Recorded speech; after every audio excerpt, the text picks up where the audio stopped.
So hello everyone, I hope you all are doing good and आपकी studies भी काफ़ी अच्छी चल रही होंगी। लास्ट क्लास में हमने क्या पढ़ा था? कार्बन के बारे में, उसके एरोट्रॉप्स के बारे में। इस क्लास में हम स्टार्ट करते हैं सबसे पहले IUPAC नेमिंग से। तो ये IUPAC नेमिंग होता क्या है? नोमेनक्लेचर या नेमिंग एक ही बात है। तो हाइड्रोकार्बन्स जो होते हैं, मतलब हाइड्रोजन और कार्बन कंटेनिंग कंपाउंड्स जो होते हैं, उनको हम नेम कैसे देते हैं? तो एक तरीका होता है IUPAC सिस्टम। IUPAC का फॉर्मूला क्या है? International union of pure and applied chemistry. तो ये एक ग्रुप ऑफ पीपल है जो केमिस्ट्री के बारे में नए नए चीज़ें बताता है। तो IUPAC ने एक नोमेनक्लेचर का फॉर्मूला दिया है, हमें एक तरीका दिया है कि अगर 1 कार्बन एटम है किसी भी कंपाउंड में, 1 कार्बन एटम प्रेजेंट है, तो वो स्टार्ट होगा, उसकी स्टार्टिंग जो है वो होगी मैथ से। ये जो है मैथ एप्रोप्रिएट, ये मतलब इनसे उसकी नेम स्टार्ट होगा। तो 1 कार्बन एटम प्रेजेंट है तो मैथ, 2 कार्बन एटम प्रेजेंट है eth, 3 carbon atom prop, 4 carbon atom but, but नहीं है ब्यूट है, BUT but, 5 carbon atom pent, 6 carbon atom hex, 7 carbon atom hept, 8 carbon atom oct, 9 non and 10 dec. ठीक है, तो ये तो हो गया कि कितने कार्बन एटम प्रेजेंट हैं, उसके बेसिस पे नेमिंग का एक छोटा, मतलब उस कंपाउंड के नेम का एक छोटा सा पार्ट। तो अब हम देखेंगे कि अगर किसी कंपाउंड में सिंगल बॉन्ड प्रेजेंट है, डबल बॉन्ड प्रेजेंट है, ट्रिपल बॉन्ड प्रेजेंट है, तो उस केस में हम क्या करेंगे? अगर सिंगल बॉन्ड प्रेजेंट है तो वो होगा एन। ठीक है, सिंगल बॉन्ड है ane, double bond ene, single bond ANE, double bond ENE और ट्रिपल बॉन्ड आइन YNE। ठीक है, अब जैसे फॉर एग्जांपल हम कोई एक सैचुरेटेड हाइड्रोकार्बन ले लेते हैं। सैचुरेटेड हाइड्रोकार्बन कौन से? जिसमें सिंगल बॉन्ड प्रेजेंट होता है। तो जैसे हमने ले लिया CH4। ठीक है, CH4 को मीथेन कहते हैं। अब ये जो मीथेन है CH4, मतलब CH4 का जो हमने नेम रखा है मीथेन, वो कैसे रखा है, किस बेसिस पे रखा है, कैसे किस तरीके से रखा है, वो देखते हैं। तो CH4 को हमने स्ट्रक्चरल फॉर्मूला बना दिया। CH4 का सिंगल बॉन्ड प्रेजेंट होता है और 1 कार्बन एटम है, 1 कार्बन एटम है, उसकी वैलेंसी 4 होती है। ठीक है, तो हमने हमारे पास 4 हाइड्रोजन थे, तो कार्बन बीच में रखा और हाइड्रोजन उसके चारों तरफ लगा दिए। ये हो गया इसका स्ट्रक्चरल फॉर्मूला। अब 1 कार्बन एटम प्रेजेंट है, तो यानी कि वो क्या होगा? मैथ। ठीक है, और एंडिंग क्या होगी? क्योंकि इसके कंपाउंड में सिंगल बॉन्ड प्रेजेंट हैं, तो यानी कि एन होगी। तो स्टार्ट होगा ये मैथ से और एंड होगा एन से। तो meth plus ane equals to methane. Meth for 1 carbon atom, ane for single bond, तो मीथेन। अब एक और एग्जांपल देख लेते हैं, C4H10। ठीक है, तो C4H10 में कार्बन 4 हैं, सिंगल बॉन्ड है, तो 4 कार्बन लगा दिए और हमने फिर उनके आसपास 10 हाइड्रोजन अरेंज कर दिए। तो ये जो लॉन्ग चेन स्ट्रक्चर है, इसको हम थोड़ा छोटा बना सकते हैं। CH3 CH2 CH2 CH3। ठीक है, ये जो स्ट्रक्चर है उसको हमने थोड़ा शॉर्ट बना दिया। अब हम देखते हैं इसमें कितने कार्बन एटम प्रेजेंट हैं। 1 2 3 4 कार्बन एटम प्रेजेंट है, यानी कि होगा ब्यूट। ठीक है, 4 कार्बन एटम प्रेजेंट है तो ब्यूट, और सारे सिंगल बॉन्ड है तो एन, तो हो गया ब्यूटेन। ठीक है, सिंपल है, ज़्यादा कुछ है नहीं। अब आगे जैसे जैसे एग्जाम्पल्स आएंगे वैसे वैसे हम इसकी नेमिंग और अच्छे से समझ पाएंगे। Now we will see the IUPAC nomenclature of branched chain saturated hydrocarbon। तो अगर कोई ब्रांच्ड स्ट्रक्चर है हाइड्रोकार्बन का, तो उसकी IUPAC नेमिंग हम कैसे करेंगे? तो सबसे पहले तो कार्बन एटम की हमने सबसे लॉन्गेस्ट चेन ले ली, उसको फिर नेमिंग स्टार्ट करेंगे as a derivative of alkane hydrocarbon corresponding to the longest chain of carbon atom. ठीक है, कार्बन एटम की लॉन्गेस्ट चेन लेंगे, उसके बाद जहाँ से एल्काइल ग्रुप सबसे पास आ रहा है वहाँ से हम उसकी नेमिंग शुरू करेंगे। Then alkyl group present as side chain will be considered as substituent and named separately. जो भी अल्काइल ग्रुप प्रेजेंट है एज अ साइड चेन, उसको हम सब्स्टिट्यूएंट की तरह कंसीडर कर लेंगे और उसको सेपरेटली नेम करेंगे। Then the alkyl group should get the lowest possible number. Alkyl group को लोएस्ट पॉसिबल नंबर मिलना चाहिए। अब जैसे फॉर एग्जांपल C4H10 का एग्जांपल ले लेते हैं। तो C4H10 को हम ऐसे भी शो कर सकते हैं कि 3 कार्बन सीधे सीधे, 1 कार्बन इससे अटैच और बाकी H, या फिर CH3 CH CH3 और इधर भी CH3। ठीक है, क्योंकि CH3 CH CH3 और इस पर भी CH। ठीक है, now we will see naming of unsaturated hydrocarbon, मतलब डबल बॉन्ड ट्रिपल बॉन्ड वाले हाइड्रोकार्बन की नेमिंग। सबसे पहले डबल बॉन्ड की देखते हैं। तो C2H4 एग्जाम्पल लेके हम देखते हैं कि डबल बॉन्ड वाले हाइड्रोकार्बन्स को हम कैसे नेम देते हैं। तो C2H4, C और C मतलब जो दोनों जो कार्बन एटम्स हैं वो डबल बॉन्ड से अटैच्ड है, क्योंकि ये है अनसैचुरेटेड और बोल रखा है डबल बॉन्ड। तो कार्बन कार्बन के बीच में डबल बॉन्ड और बाकी जो 4 हाइड्रोजन एटम है उनको हमने ऐसे अरेंज कर दिया। या फिर इसको हम बोल सकते हैं CH2 डबल बॉन्ड CH2, ठीक है। अब C3H6, तो C single bond C double bond C, और इधर 3, इधर 1, इधर 2 हाइड्रोजन। या फिर इसको हम कह सकते हैं CH3 single bond CH double bond CH2, ठीक है। ऐसे हम डबल बॉन्ड वाले हाइड्रोकार्बन्स को नेम करते हैं। नाउ ट्रिपल बॉन्ड वाले हाइड्रोकार्बन्स की नेमिंग कैसे करते हैं, let's see. So for example C2H2, तो C ट्रिपल बॉन्ड C और दोनों साइड हाइड्रोजन, यानी कि CH ट्रिपल बॉन्ड CH, ये हो गया C2H2, ठीक है। और C3H4 की देखें तो C single bond C triple bond C, इधर 3 H और इधर 1 H, यानी कि CH3 single bond C triple bond CH, ये हो गया C3H4। Now what are isomers. तो आइसोमर्स वो स्ट्रक्चर होते हैं जिनका मॉलिक्यूलर मास तो सेम होता है लेकिन उनका स्ट्रक्चर डिफरेंट होता है। ऐसे कंपाउंड्स जिनका मॉलिक्यूलर मास सेम है बट स्ट्रक्चर डिफरेंट है। तो जैसे हम बात कर सकते हैं, जैसे नॉर्मली कोई भी हाइड्रोकार्बन है और उसका रिंग वाला हाइड्रोकार्बन, तो नॉर्मल और रिंग वाला दोनों एक दूसरे के आइसोमर्स हैं, क्योंकि चाहे कुछ भी हो हाइड्रोकार्बन तो वही है, उसको चाहे कैसे भी हम शो कर लें। तो नॉर्मल वाला और उसका रिंग चेन वाला, आइसो का मतलब होता है रिंग चेन, ठीक है। तो वो दोनों एक दूसरे के आइसोमर है, क्योंकि मॉलिक्यूलर मास तो सेम रहेगा, क्योंकि हाइड्रोकार्बन तो वही है। तो मॉलिक्यूलर मास सेम है बट स्ट्रक्चर डिफरेंट हो गया, दीज आर कॉल्ड आइसोमर्स। अब भाई होमोलॉगस सीरीज क्या होता है। तो होमोलॉगस सीरीज एक ग्रुप ऑफ ऑर्गेनिक कंपाउंड्स है जिसमें similar structure similar chemical properties वाले कंपाउंड्स आते हैं, उनका पूरा एक group is called homologous series, जिसमें क्या सिमिलर स्ट्रक्चर है और सिमिलर केमिकल प्रॉपर्टीज हैं, ठीक है। बट CH2 ग्रुप का डिफरेंस है, in which the successive compound differ by CH2 group, ठीक है। Various organic compounds of a homologous series are called homologs. एक होमोलॉगस सीरीज के जितने भी कंपाउंड्स हैं उनको हम बोलेंगे होमोलॉग्स। अब ये होमोलॉगस सीरीज क्या होता है कि ग्रुप ऑफ कंपाउंड्स है जिसका स्ट्रक्चर सिमिलर है, केमिकल प्रॉपर्टी भी सिमिलर है, बट CH2 ग्रुप का डिफरेंस आ जाता है। These are called homologous compounds या homologs, and this group is called homologous series. Now let's talk about what are the characteristics of homologous series। तो homologous series के जितने भी members होते हैं can be represented by a general, मतलब एक ही same general formula से homologous series के सारे members को हम represent कर सकते हैं। कोई भी दो adjacent homologs एक दूसरे से डिफर करते हैं by 1 carbon atom and 2 hydrogen atom in their molecular formula. अपने मॉलिक्यूलर फॉर्मूला में एक कार्बन एटम और 2 हाइड्रोजन एटम के डिफरेंस होते हैं सारे जितने भी एडजेसेंट होमोलॉग्स होते हैं उनमें। Then the difference in molecular mass of any 2 adjacent homolog is 14U। दो एडजेसेंट होमोलॉग्स के बीच में मॉलिक्यूलर मास का डिफरेंस कितना होता है, 14U के बराबर। जितने भी कंपाउंड्स होते हैं होमोलॉगस सीरीज के उनकी केमिकल प्रॉपर्टीज सिमिलर होती हैं और एक ग्रेजुअल चेंज दिखाते हैं वो अपनी फिजिकल प्रॉपर्टीज में। जैसे जैसे हम मॉलिक्यूलर मास इंक्रीज करते हैं तो उनकी फिजिकल प्रॉपर्टीज ग्रेजुअली चेंज होने लग जाती हैं। अभी मैंने बताया था कि एक कार्बन एटम और 2 हाइड्रोजन एटम से उनका मॉलिक्यूलर फॉर्मूला डिफरेंट होता है। तो हम देखते हैं एल्कीन का होमोलॉगस सीरीज। एल्कीन जैसे इथीन, तो इसमें 2 कार्बन होंगे और 4 हाइड्रोजन होंगे। इथीन और प्रोपीन में 3 कार्बन एटम और 6 hydrogen atom. Butene C4H10, pentene C5H10, hexene C6H12। अब हम देखेंगे फंक्शनल ग्रुप्स को। तो कोई भी एटम या ग्रुप ऑफ एटम जो कि which makes a carbon compound reactive and decides it properties, मतलब कोई भी एटम या ग्रुप ऑफ एटम जो कि ऑर्गेनिक कंपाउंड या कार्बन कंटेनिंग कंपाउंड को रिएक्टिव बनाता है और उसकी प्रॉपर्टीज डिसाइड करता है, यानी कि उसके फंक्शंस को डिसाइड करता है, उनको हम बोलते हैं, उस एटम या ग्रुप ऑफ एटम को हम बोलते हैं फंक्शनल ग्रुप, ठीक है। जैसे हेलो ग्रुप, हेलो ग्रुप मतलब X, जिसमें सारे हेलोजेंस आते हैं जैसे क्लोरीन, ब्रोमीन, आयोडीन, ठीक है। X can be chlorine, bromine और आयोडीन। तो ये हो गया हेलो ग्रुप। अब आता है alcohol group. Alcohol group show होता है OH से, ठीक है। तो किसी भी कंपाउंड पे OH है तो यानी कि वो अल्कोहल ग्रुप प्रेजेंट है।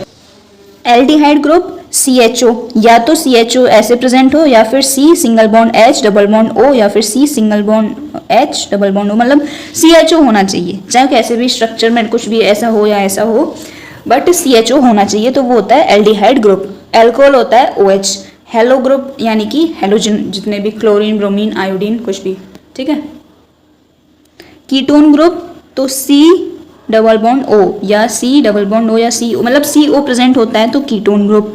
Carboxylic acid group COOH, COOH present है तो कार्बोक्सिलिक एसिड प्रेजेंट है। और एल्कीन ग्रुप तो C double bond C present है तो एल्कीन ग्रुप प्रेजेंट है। एल्काइन ग्रुप अगर है तो C ट्रिपल बॉन्ड C, ठीक है। एल्काइन ग्रुप प्रेजेंट है तो C ट्रिपल बॉन्ड C।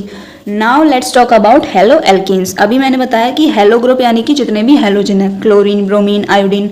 तो एल्कीन मतलब कोई भी, जब कोई एल्केन का हाइड्रोजन किसी भी हेलोजन से हमने रिप्लेस कर दिया, एल्केन है जैसे मीथेन है, उसके हाइड्रोजन को, एक हाइड्रोजन को रिप्लेस कर दिया किसी भी हेलोजन से, जैसे हमने ले लिया क्लोरीन, तो एक हाइड्रोजन की जगह एक क्लोरीन लग जाएगा मीथेन के फॉर्मूले में, तो ये CH4 की जगह क्या हो जाएगा, CH3Cl।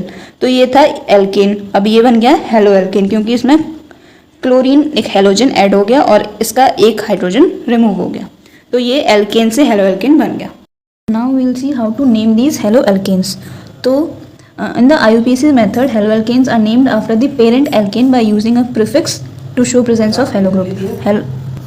जो भी हेलोजन ग्रुप प्रेजेंट है उसको हम एज अ प्रीफिक्स यूज करेंगे किसी भी हेलो एल्केन को नेम करने के लिए। एग्जांपल के लिए देखते हैं CH3Cl। तो IUPAC नेम के अकॉर्डिंग CH3Cl को कैसे नेमिंग देंगे, तो ये जो कंपाउंड है इसमें कितने, एक C मतलब एक कार्बन एटम प्रेजेंट है और सारे के सारे सिंगल बॉन्ड है, तो पेरेंट एल्केन इज मीथेन, क्योंकि C मतलब एक ही कार्बन एटम प्रेजेंट है तो मीथेन है उसका parent atom CH4। This compound contains a chloro group CH3Cl। Cl क्या है, क्लोरीन।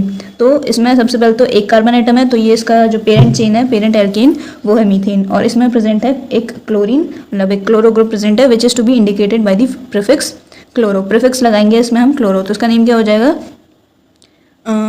मिथाइल क्लोराइड या फिर क्लोरोमीथेन, ठीक है। Now what are alcohols. तो एल्कोहल कोई भी ऐसा कंपाउंड जिसमें हाइड्रोक्सिल ग्रुप कार्बन एटम से अटैच्ड है। हाइड्रोक्सिल ग्रुप बोले तो OH, ठीक है। तो OH ग्रुप जो है कार्बन एटम से अटैच्ड है, वो कंपाउंड को हम बोलेंगे एल्कोहल्स, ठीक है। The two simple alcohols are methyl alcohol and ethyl alcohol, CH3OH and C2H5OH। These are the two simple alcohols.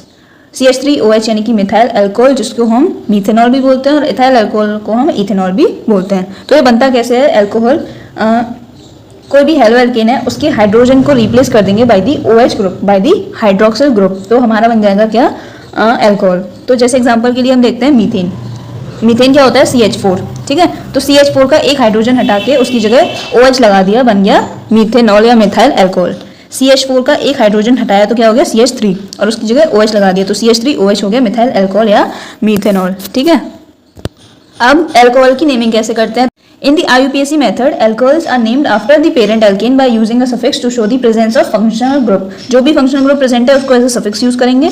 Example के लिए देख लेते हैं CH3OH यानी कि मीथेनॉल। तो मीथेनॉल का सबसे पहले स्ट्रक्चर बना लो समझने के लिए। स्ट्रक्चर बना लिया, इसमें एक तो कार्बन एटम है, ठीक है। तो ये एक कार्बन एटम है यानी कि पेरेंट, इसका पेरेंट क्या हो गया, पेरेंट चेन मीथेन, ठीक है। और OH प्रेजेंट है तो मिथाइल अल्कोहल। OH यानी कि हाइड्रोक्सिल ग्रुप प्रेजेंट है, एक कार्बन प्रेजेंट है तो मिथाइल अल्कोहल या मीथेनॉल इसका IUPAC नेम हो जाएगा। IUPAC नेम इसका मीथेनॉल है और कॉमन नेम इसका मिथाइल अल्कोहल है। IUPAC name methanol, common name methyl alcohol. Methanol कैसे, एक कार्बन एटम है तो मीथेन, और मीथेन के E को हटा के हमने OL लगा दिया। मीथेन की स्पेलिंग क्या होती है, METHANE, तो इसमें से E हटा के OL लगा दिया, OL फॉर अल्कोहल, यानी कि हाइड्रोक्सिल ग्रुप प्रेजेंट है CDA, ठीक है। Now comes the aldehydes. Aldehydes are the carbon compounds containing aldehyde group. Carbon compounds जिनमें एल्डिहाइड ग्रुप प्रेजेंट होता है यानी कि CHO ग्रुप प्रेजेंट होता है attach to a carbon atom, उनको हम बोलते हैं एल्डिहाइड्स। दो सिंपल एल्डिहाइड हैं, फॉर्मल्डिहाइड एंड एसिटाल्डिहाइड। फॉर्मल्डिहाइड का क्या है फॉर्मूला, HCHO, जिसको हम मिथेनॉल भी बोल सकते हैं फॉर्मल्डिहाइड, और एसिटाल्डिहाइड यानी कि CH3CHO, जिसको हम इथेनॉल भी बोल सकते हैं। अब एल्डिहाइड को हम नेमिंग कैसे करते हैं वो देखते हैं, चलो। तो जो हमारे एल्डिहाइड्स होते हैं, these are the compounds containing CHO group, अभी हमने देखा। तो in the name of aldehyde first two letter make al, मतलब the word AL is used as suffix. AL को हम एज सफिक्स यूज करेंगे, मतलब उसके एंड में यूज करेंगे to show the presence of aldehyde group. Aldehyde group है ये शो करने के लिए हम उसको सफिक्स में यूज करेंगे al. And in the naming of aldehyde IUPAC by the IUPAC method the last E of parent alkane is replaced by al. जैसे एल्कोहल्स में हमने किया था कि ई को रिप्लेस कर दिया था ओएल से, एल्डिहाइड में हम ई को रिप्लेस कर देंगे पेरेंट एल्केन के ई को रिप्लेस कर देंगे by the L two show the presence of aldehyde group. Example के लिए देख लेते हैं CH3CHO, ठीक है। तो CH3CHO इसमें कार्बन कितने हैं 3, तो मेथ एथ प्रोप यानी कि इसका पेरेंट एल्केन क्या हो गया प्रोपेन, तो प्रोपेन का ई हटाएंगे और एल लगा देंगे तो प्रोपेनल फॉर्म हो जाएगा CH3CH2CHO का, ठीक है।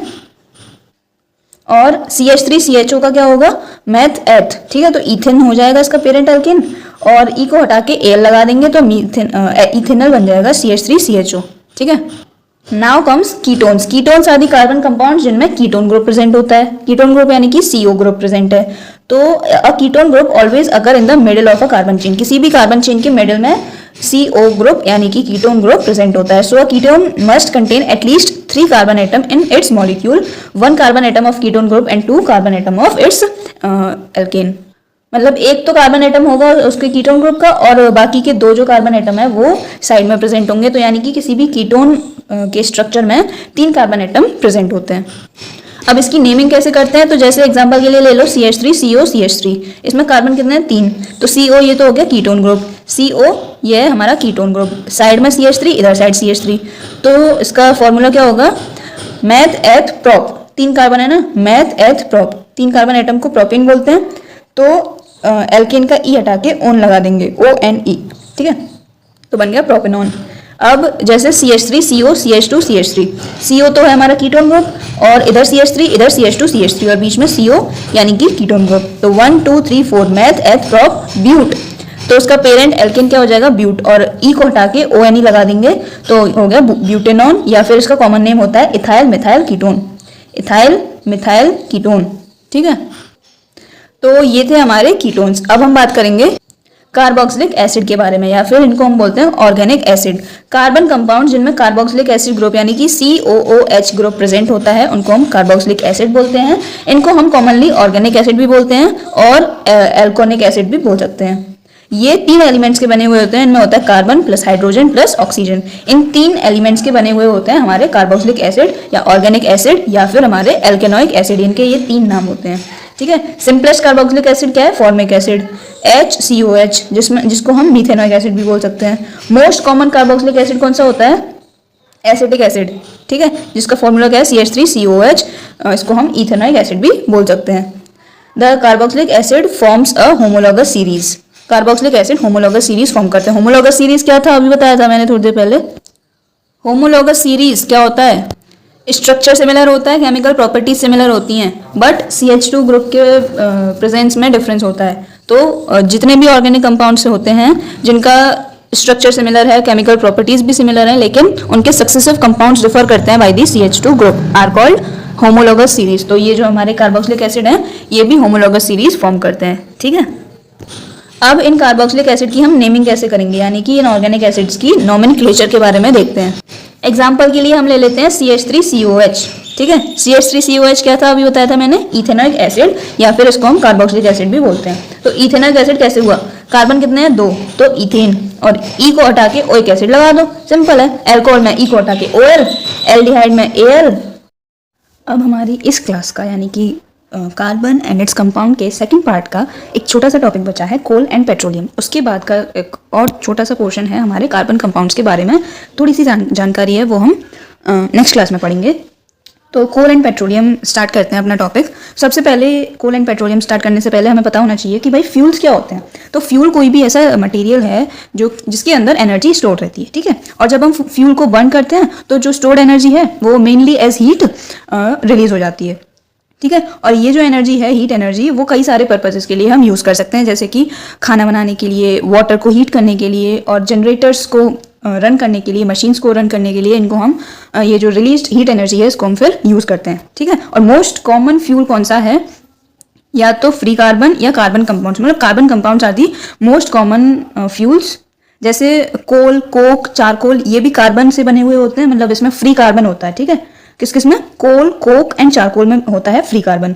और ये जो फ्यूल्स होते हैं जैसे कि केरोसिन है, पेट्रोलियम है, एलपीजी है, नेचुरल गैस है, ये सारे कार्बन कंपाउंड्स होते हैं, ठीक है। तो या तो फ्यूल में फ्री कार्बन प्रेजेंट होंगे या फिर वो उसमें कार्बन कंपाउंड्स प्रेजेंट होंगे। फ्री कार्बन जैसे कोल, कोक और चारकोल, और कार्बन कंपाउंड्स जैसे कि kerosene, petrol, LPG, natural gas, ठीक है।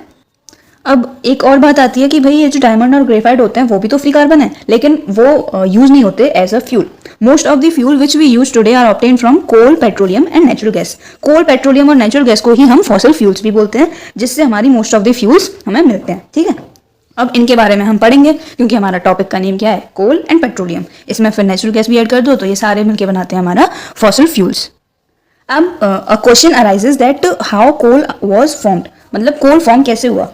तो लार्ज लैंड पे जो हमारे प्लांट्स और एनिमल्स को लार्ज एरिया पे हमने बर्न किया under the earth millions of years, उसके डिकम्पोजिशन से, यानी कि coal was form by the decomposition of large land plants and trees buried under the earth millions of year ago. मतलब ऐसा माना जाता है कि मिलियंस ऑफ ईयर्स पहले अर्थक्वेक और वॉल्केनोज वगैरह की वजह से फॉरेस्ट अर्थ के सरफेस के नीचे चले गए थे due to earthquake and volcanic eruptions and got covered with sand, clay and water. और क्योंकि हाई टेम्परेचर और प्रेशर होने की वजह से, अर्थ के अंदर हाई टेम्परेचर और प्रेशर होने की वजह से, in the absence of air, वो जो फॉरेस्ट की जो लकड़ियाँ थी वो कन्वर्ट हो गई कोल में। ऐसा माना जाता है कि कई साल पहले, कई मिलियंस ईयर्स पहले अर्थक्वेक्स, वॉल्केनोज की वजह से जो फॉरेस्ट थे हमारे अर्थ के, वो सरफेस के नीचे बरी हो गए, ठीक है। और फिर उसके ऊपर सैंड, क्ले और वाटर की कवरिंग होती गई। और क्योंकि अर्थ के नीचे टेम्परेचर काफ़ी हाई होता है, प्रेशर भी काफ़ी हाई होता है, और एयर की एब्सेंस में फिर वो जो फॉरेस्ट की वुड थी, ऑब्वियसली फॉरेस्ट में ट्रीज होंगे, तो ट्रीज की जो वुड थी वो फिर कन्वर्ट हो गई इनटू कोल, ठीक है। पेट्रोलियम क्या है? पेट्रोलियम एक dark coloured viscous foul smelling crude oil है। मतलब पेट्रोलियम डार्क कलर का होता है, विस्कस फ्लूइड होता है और फाउल स्मेलिंग, मतलब बहुत अजीब सी स्मेल होती है उसकी। और ये जो वर्ड है पेट्रोलियम, ये आया कहाँ से है? तो पेट्रा का मतलब होता है रॉक और ओलियम का मतलब होता है ऑयल, तो यानी कि पेट्रोलियम का मतलब हुआ रॉक ऑयल। इसको हम पेट्रोलियम इसीलिए कहते हैं क्योंकि it is found under the crust of earth trapped in rocks. मतलब रॉक्स के अंदर जो अर्थ क्रस्ट में से हमें पेट्रोलियम मिलता है, ठीक है। पेट्रोलियम या रॉक ऑयल बोल सकते हैं। क्रूड ऑयल पेट्रोलियम एक कॉम्प्लेक्स मिक्सचर है कई सारे सॉलिड, लिक्विड और गैसियस हाइड्रोकार्बन्स का, ठीक है। कई सारे solid, liquid and gaseous hydrocarbon water, salt और अर्थ पार्टिकल्स के साथ मिक्स होकर एक कॉम्प्लेक्स स्ट्रक्चर या कॉम्प्लेक्स मिक्सचर फॉर्म करते हैं, जिसको हम बोलते हैं क्रूड ऑयल पेट्रोलियम। तो क्रूड ऑयल पेट्रोलियम एक सिंगल केमिकल कंपाउंड नहीं है, वो कई सारे कंपाउंड्स का मिक्सचर है। अब हम बात करते हैं कि पेट्रोलियम कैसे फॉर्म हुआ। कोल का तो हमें पता चल गया कि कैसे। ऐसा माना जाता है कि कई सारे मिलियन ईयर्स पहले जो हमारे अर्थ पे प्रेजेंट फॉरेस्ट थे वो अर्थ क्रस्ट के नीचे चले गए, अर्थ सरफेस के नीचे चले गए due to earthquakes and volcanoes, ठीक है। और फिर क्योंकि वहाँ पे हाई टेम्परेचर, हाई प्रेशर और एयर प्रेजेंट नहीं थी, तो इसीलिए वो जो वुड थी फॉरेस्ट की वो कन्वर्ट हो गई इनटू कोल, ठीक है। अब हम बात करते हैं भाई पेट्रोलियम कैसे फॉर्म हुआ। तो पेट्रोलियम ऑयल या नेचुरल गैस इसको हम कह सकते हैं। पेट्रोलियम ऑयल और नेचुरल गैस जो हैं वो form by the decomposition of the remains of extremely small plants, animals buried under the sea millions of years पहले। मतलब समुद्र के नीचे की बात हो रही है यहाँ पे कि समुद्र के नीचे कई सारे मिलियंस ईयर्स पहले जो प्लांट्स और एनिमल्स बरी हो गए थे, उनके डिकम्पोजिशन से, उनके जो रिमेन्स बचे हुए हैं उनका डिकम्पोजिशन करने के बाद हमें petroleum oil and natural gas obtain होता है। अब इसके पीछे की क्या स्टोरी है? जैसे हमने कोल के पीछे की पढ़ी थी अभी, अब हम देखते हैं कि पेट्रोलियम के फॉर्मेशन के पीछे क्या चीज़ है, क्या स्टोरी है। तो ऐसा माना जाता है कि कई सारे मिलियन ईयर्स पहले माइक्रोस्कोपिक प्लांट्स और एनिमल्स रहते थे समुद्र में, जो कि फिर मर गए और उनकी जो बॉडी है वो सी के बिल्कुल बॉटम मोस्ट लेयर पे पहुंच गई और फिर वो मड और सैंड से ग्रेजुअली फिर कवर होती गई। Chemical effect of pressure, heat and bacteria, pressure, heat और बैक्टीरिया के इफेक्ट की वजह से वो जो माइक्रोस्कोपिक प्लांट्स और एनिमल्स थे वो फिर कन्वर्ट हो गए into petroleum oil and natural gas just as they converted forest trees into coal. जैसे फॉरेस्ट ट्रीज की जो वुड थी वो कोल में कन्वर्ट हो गई थी, वैसे ही क्या हुआ था कि जो माइक्रोस्कोपिक प्लांट्स और एनिमल्स थे वो बिल्कुल सी लेवल के सबसे नीचे पहुंच गए थे। वो due to the effect of pressure, heat and bacteria they got converted into petroleum oil या नेचुरल गैस, ठीक है। Now comes why do substances burn with a flame और विदाउट फ्लेम। कई सारे सब्सटेंसेज होते हैं जो बिना फ्लेम के बर्न होते हैं, कई सारे होते हैं जो फ्लेम के साथ बर्न होते हैं। ऐसा होता क्यों है? तो जैसे हम बात करते हैं candle, cooking gas, kerosene oil, ये सारे जो हैं वो फ्लेम के साथ बर्न होते हैं, ठीक है। अब भाई फ्लेम क्या होता है? फ्लेम का मतलब है एक रीजन जहाँ पे कंबशन ऑफ गैसियस सब्सटेंस होता है, मतलब गैसियस सब्सटेंसेस का बर्निंग होती है उस रीजन में, उसको हम बोलते हैं फ्लेम। तो flame is produced only when gaseous substance burn. अगर गैसियस सब्सटेंस बर्न हो रहा है तभी एक फ्लेम प्रोड्यूस होगा और अगर नहीं हो रहा तो ऑब्वियसली नहीं होगा। तो सारे जितने भी गैसियस फ्यूल्स हैं वो फ्लेम के साथ बर्न होते हैं, but only those solid and liquid fuel which vaporise on heating burn with a flame. मतलब सारे के सारे हमारे जो गैसियस फ्यूल्स हैं वो बर्न होते हैं विद दी फ्लेम, बट सिर्फ वही फ्यूल्स जो कि सिर्फ वही सॉलिड एंड लिक्विड फ्यूल जो हीट करने पे वेपराइज हो जाते हैं into two form a gas, वही फ्लेम के साथ बर्न हो पाते हैं। एग्जांपल के लिए कुकिंग गैस देख लेते हैं। एलपीजी एक गैसियस फ्यूल है जो कि फ्लेम के साथ बर्न होता है, but wax and kerosene oil solid and liquid fuel हैं, ठीक है, which vaporise on heating and hence burn with a flame. Now flame are of two type, एक तो होता है ब्लू फ्लेम और एक होता है येलो फ्लेम। तो जब फ्यूल बर्न होता है the type of flame produced depends on the proportion of oxygen which is available for burning. अब ये ब्लू और येलो जो भी है ये फ्लेम के टाइप्स, अब क्योंकि ये होता कैसे है, मतलब कोई कोई फ्लेम ब्लू है, कोई कोई फ्लेम येलो है, तो इसके पीछे का रीजन क्या है? इसके पीछे का एक रीजन है कि ऑक्सीजन कितनी प्रेजेंट है उस पर डिपेंड करता है कि वो फ्लेम किस तरह का होगा, ठीक है। तो सबसे पहले अगर ऑक्सीजन सप्लाई सफिशिएंट है तो फ्लेम मतलब जो फ्यूल है वो कंप्लीटली बर्न हो जाएगा और ब्लू फ्लेम प्रोड्यूस करेगा, ठीक है। अगर ऑक्सीजन सप्लाई सफिशिएंट है तो वो फ्यूल कंप्लीटली बर्न हो जाएगा और ब्लू फ्लेम प्रोड्यूस करेगा। ये फ्लेम जो है, ये blue flame does not produce much light, तो इसलिए इसको हम कहते हैं नॉन ल्यूमिनस फ्लेम। जब कोई भी फ्यूल कंप्लीटली बर्न हो जाए तो वो ब्लू फ्लेम प्रोड्यूस करता है जो कि नॉन ल्यूमिनस होता है, मतलब उसमें ज्यादा लाइट प्रोड्यूस नहीं होती है। एंड जब ऑक्सीजन सप्लाई इनसफिशिएंट है तो फ्यूल इनकम्प्लीट बर्न होता है, येलो फ्लेम प्रोड्यूस होता है। येलो फ्लेम जो है वो किस लिए हुआ? Is caused by the glow of hot unburnt carbon particle produce due to incomplete combustion. Incomplete combustion की वजह से जो हॉट अनबर्न पार्टिकल हैं उसकी वजह से येलो फ्लेम हमें मिला है, ठीक है। ये येलो फ्लेम जो है वो लाइट प्रोड्यूस करता है, तो इसीलिए इसको हम ल्यूमिनस फ्लेम कहते हैं, मतलब लाइट गिविंग फ्लेम। जैसे जब वैक्स बर्न होता है in the form of candle तो वो एक येलो फ्लेम के साथ बर्न होता है जिसको हम ल्यूमिनस फ्लेम भी कहते हैं, ठीक है। दो solid and liquid fuels which do not vaporise on heating burn without producing a flame. ऐसे सॉलिड और लिक्विड फ्यूल जो कि हीट करने पे वेपराइज नहीं होते हैं वो फ्लेम प्रोड्यूस किए बिना बर्न होते हैं, मतलब उनके बर्निंग के टाइम पे कोई फ्लेम प्रोड्यूस नहीं होता जो सॉलिड लिक्विड फ्यूल वेपराइज नहीं हो पाते, ठीक है। जैसे कोल और charcoal, coal and charcoal burn in an अंगीठी। अंगीठी में जब जैसे इसमें हम इस तरह से जो बर्न करते हैं कोल और चारकोल को, तब कोई फ्लेम प्रोड्यूस नहीं होता, they just glow red and give out heat. अब ऐसा क्यों होता है? क्योंकि कोल और चारकोल में कुछ वॉलेटाइल सब्सटेंसेस प्रेजेंट होते हैं, तो जब कोल एंड चारकोल को इग्नाइट करेंगे, उनको जब हम बर्न करेंगे तो वो वॉलेटाइल सब्सटेंसेस जो हैं वो वेपराइज होते हैं and they burn with a flame in the beginning में तो वो वेपराइज होते हैं, बट व्हेन जब सारा वॉलेटाइल सब्सटेंस प्रेजेंट जो बर्न होता है तो रिमेनिंग कोल एंड और charcoal just glow red and gives heat without producing any flame. मतलब स्टार्टिंग में तो वो वेपराइज हुआ और फ्लेम के साथ बर्न हुआ, लेकिन जैसे सारा वॉलेटाइल सब्सटेंस बर्न होना शुरू हो जाता है तो जो रिमेनिंग कोल और चारकोल है वो बस ग्लो करता है रेड और वो हीट प्रोड्यूस करता है, ठीक है। तो इसीलिए कुछ ऐसे सॉलिड और लिक्विड फ्यूल जो कि वेपराइज नहीं हो पाते फुल्ली ऑन हीटिंग वो बिना फ्लेम के बर्न होते हैं।